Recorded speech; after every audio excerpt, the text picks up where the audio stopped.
গতকালকে আইনশৃঙ্খলা বাহিনীর উপস্থিত ছিল, কিন্তু উপস্থিতি থাকার পরও, আর্মি উপস্থিত থাকার পরও, পুলিশ উপস্থিত থাকার পরও কীভাবে তারা আদালতে দরজা পর্যন্ত অবরুদ্ধ করতে পেরেছেন, এটা আইনশৃঙ্খলার দারুণভাবে অবনতি হয়েছে।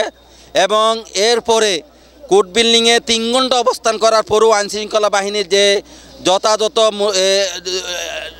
নিরাপত্তার যে অভাব ছিল, সেটা আমরা বিজ্ঞ আইনজীবী সহ সমস্ত বিচারক অনিরাপদ বুক করেছি। এক পর্যায়ে তারা যে তাণ্ডবটা চালিয়েছে এটা অমানবিক এবং দেশের শান্তির শৃঙ্খলার জন্য কোনোভাবে কাম্য নয়।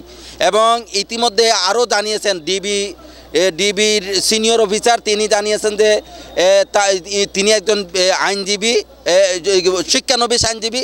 এটা ভুল তথ্য, তিনি না জেনে না শুনে সংবাদ মাধ্যমকে যে বিষয়টা জানিয়েছেন সেটা ভুল। তিনি 17 সালে অনার্স মাস্টার্স কমপ্লিট করার পরে তিনি 17 সালেই সুপ্রিম কোর্টের বিজ্ঞ বার কাউন্সিলের সনদ লাভ করেন। 2019-20 সালে বার কাউন্সিল সুপ্রিম কোর্ট বারের এনরোল হন। তিনি একজন সুপ্রিম কোর্ট বারের নিয়মিত বিজ্ঞ আইনজীবী। সেটা ভুল তথ্য দেওয়ার জন্য, ভুল তথ্য না দিয়ে সুন্দর এবং আইনশৃঙ্খলা যথাযথ রক্ষা করার জন্য আইনশৃঙ্খলা বাহিনীকে আমরা উদারত আহ্বান জানাচ্ছি।